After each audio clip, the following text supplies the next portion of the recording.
சக்தி.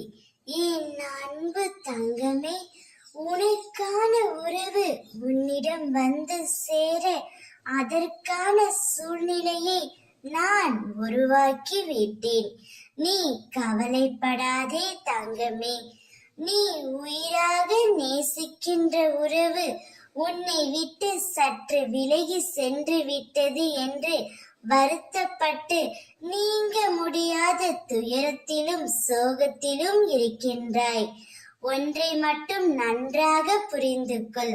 பாசம் அதிகம் இருக்கும் இடத்தில் சின்ன சின்ன சண்டைகள், மன வருத்தம், மன கசப்பு வரத்தான் செய்யும். இதையெல்லாம் சற்றும் சிந்திக்காமல் யோசிக்காமல் படபடவென்று நீ பேசிவிட்டாய் அல்லவா?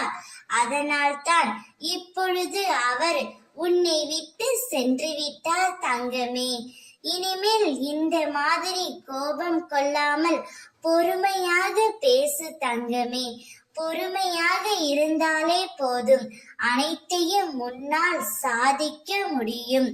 அவர் உன்னை விட்டு பிரிந்து இருந்தாலும் உன்னையே தான் நினைத்து கொண்டு இருக்கின்றார். அவரே உன்னை தேடி வந்து உன்னிடம் பேசவும் போகின்றார். நீ அவரிடம் மனதார மன்னிப்பு கேட்டுவிடு. விட்டு கொடுப்பவன் கெட்டு போவதில்லை என்ற பழமொழிக்கு உதாரணமாக என் பிள்ளை இருக்க வேண்டும்.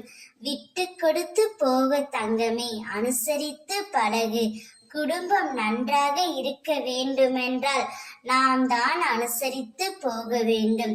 அவரே உன்னை தேடி வருவார். நீங்கள் இருவரும் ஒன்றாக வாழ்வீர்கள். ஓம் சக்தி.